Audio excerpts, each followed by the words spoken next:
All right. Hi, everyone. Welcome to Mindgasms.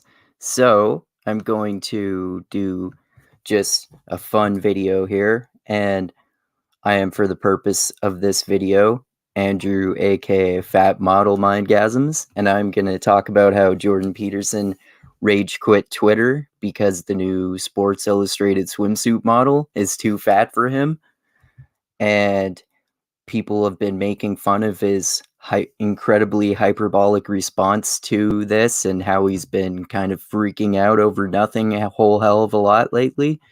And I just think it's kind of funny.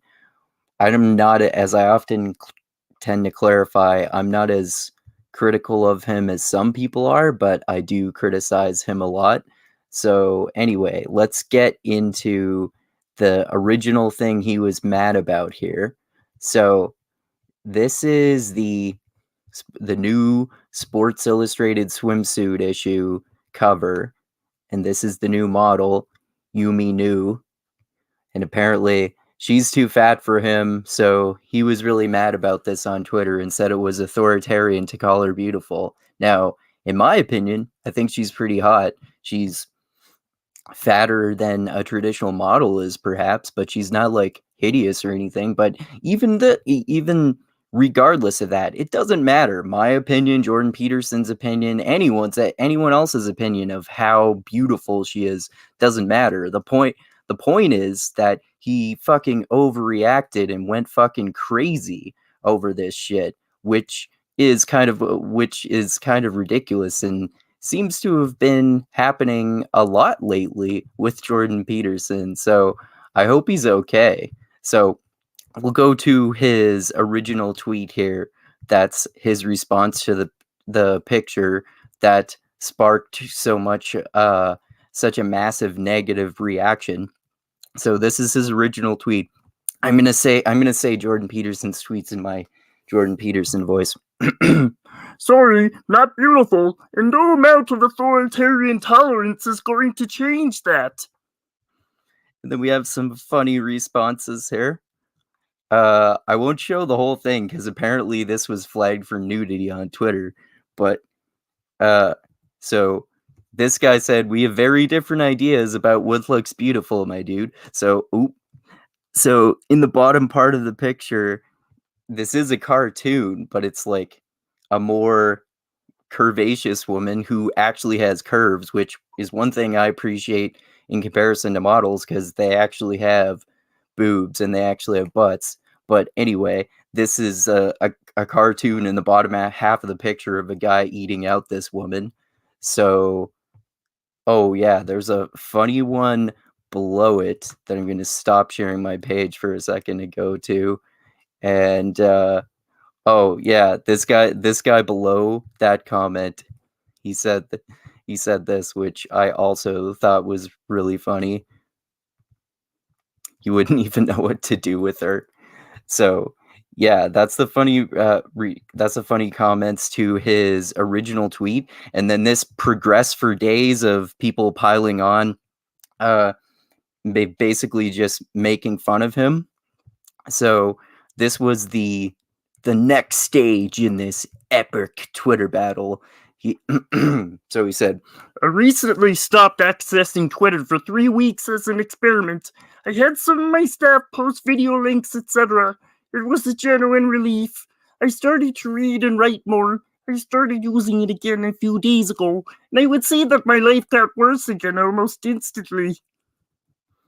Some said, "Ooh, I thought it was because everything you say is just horrific, unpleasant, and really quite sad from a girl." Well, I mean, that's bias, but she's not wrong. No one would argue if you decide to just leave forever, so please be our guest. That guy really doesn't like him, of course. This one's really funny. I don't know how this guy put it into this language, but it's I think that's a guy from The Sopranos. He's some widow professor from fucking Canada. His thing is crying that a piece of ass is in a magazine is why we ain't gladiators in ancient Rome anymore or some shit. Weird dude. Think his brains got scrambled when his kid fed him only T-bones for like 8 months straight. I made a video about that recently about his carnivore diet, by the way, and how that is possibly linked to why he's been freaking out so much lately, because I found out that it reduces your testosterone, and it is an exaggeration that it makes men more emotional if you lower your testosterone, because for some people the genetic mutation is different, and it affects and it means that testosterone affects you differently in different psychological ways depending on the way that gene manifests. So I have no idea how that manifests in Jordan Peterson, but the stereotype is generally correct that it makes you more culturally like a woman, as he might say. So, but anyway, I thought those were really funny replies to the tweets. So the next stage in this epic Twitter saga is this one here. Oh wait, I showed that one already. So the next stage in this epic Twitter saga is actually this one here. So I'll go back into my Jordan Peterson voice. The endless flood of vicious insult is really not something that can be experienced anywhere else. I like to follow people I know, but I think the incentive structure of the platform makes it intrinsically and dangerously insane. Someone said you can limit your replies to people who follow you. Are you really unable to auto-regulate your Twitter experience? Yeah, I mean, like, for me personally, at least, Twitter isn't really that bad. If people are really insulting to me, I block them or mute them. He could do that too. Of course, he has a hell of a lot more fucking followers than me, but still, he could block people. Is that Cernovich, as in Mike Cernovich, who said that? No, I don't think it's the same guy. So of course the usual free speech warrior setting. Yeah, try this free speech warrior setting on Twitter by ironically being a snowflake while claiming that everyone else who disagrees with you is a snowflake. And then this guy replied, I hear you on the vicious insult. Speaking of which, was this you yesterday? And that's his original reply to the swimsuit model. Sorry, not beautiful, and no amount of authoritarian tolerance is going to change that. Oh, he's so silly. Okay, so the penultimate stage in this epic Twitter saga is this here. I believe. Oh wait, no, not this one. Sorry, I went to the last one first. So that was the ultimate. This is the penultimate stage in this epic Twitter saga. So I told my staff to change my password to keep me from temptation and departing once again. If I have something to say, I'll write an article or make a video.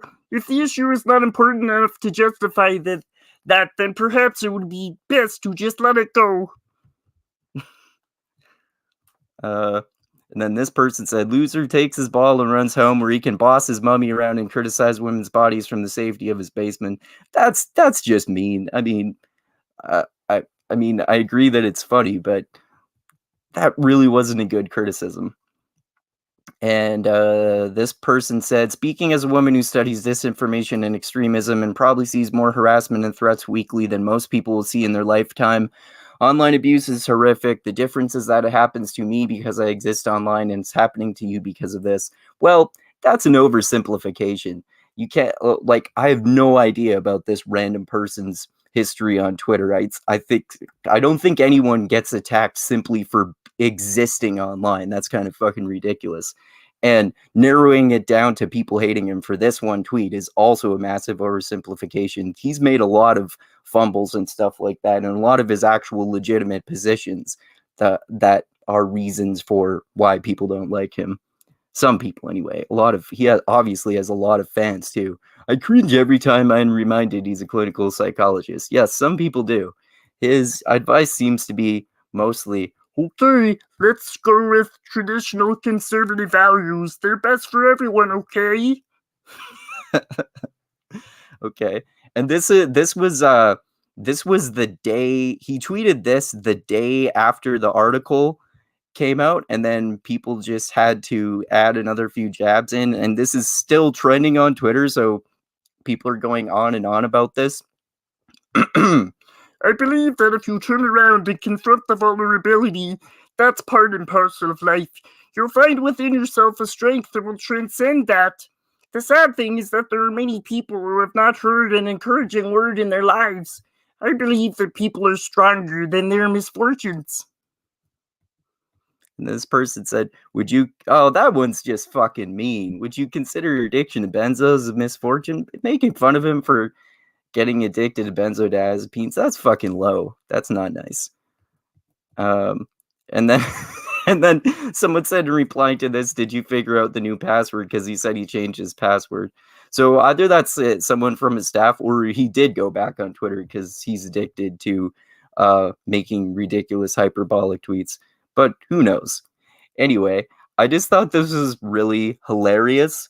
So, and of course, it's fucking stupid to blame him not finding a woman on the Sports Illustrated swimsuit edition attractive. It's ridiculous to claim that people are trying to make me see this fat woman as attractive, therefore it's authoritarian, and they're gonna all put us in the bloody gulag if I don't accept getting forced to jack off to a fat woman, okay? But yeah, anyway, his opinion on that is fucking stupid. But if he wants to quit Twitter, I mean, maybe that's a good thing. A lot of people complain about it. Like I said, I don't have anywhere near as negative as of an experience as a lot of people do. But like I said, I just avoid negative people and ignore them or block them or mute them.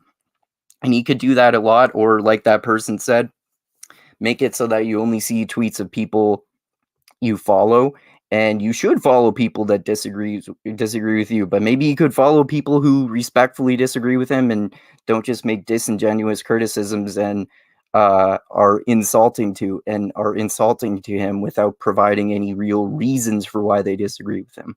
But anyway, again, I just think this whole thing is really hilarious and kind of the latest fucking ridiculous bullshit from Jordan Peterson. But also at the same time, there's no need to fucking be a dickhead to him. Anyway, what do you think about this whole new stupid drama with Jordan Peterson? Again, I just thought it was entertaining and hilarious, which a lot of this stuff normally is. But yeah, so that's the latest craziness from good old JBP. And check out my other videos I did about him. I mentioned that last one I did talking about how his carnivore diet possibly has been lowering his testosterone. Who knows? And I also recently did a debate with my two friends who are Jordan Peterson fans about our agreement that he sees psychedelics as a divine religious experience, which I think is good about his thoughts, and also my disagreements with them about his belief in the existence of God and his belief that no one is an atheist, which is fucking ridiculous. And also this week, either this week or next week, I'm going to debate with them again about God and atheism again, along with specifically my Christian Jordan Peterson friend about abortion and masturbation, because because of this new latest Roe versus Wade supposedly being overturned in July by the Supreme Court. So it's related to that he is so-called pro-life so he's against abortion because he believes that it's interfering with God's plan. So logically, if you believe that an abortion is interfering with God's plan, so that's bad, then isn't masturbation also interfering with God's plan? If that's the case, I'm guilty of fucking mass genocide, and most other men probably are too, and probably most women, or at least many women.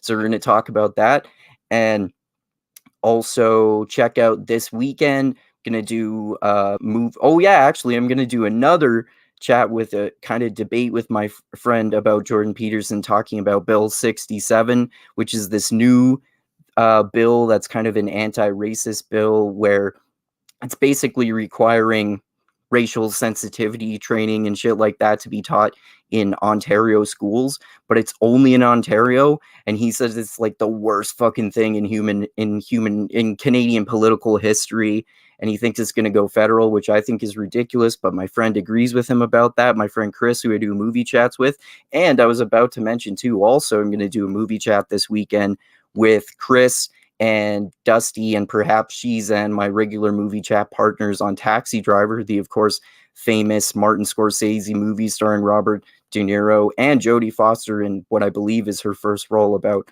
Robert De Niro, who is a Vietnam War vet, has PTSD, starts driving a taxi lot, gets attracted to a woman, gets rejected by her.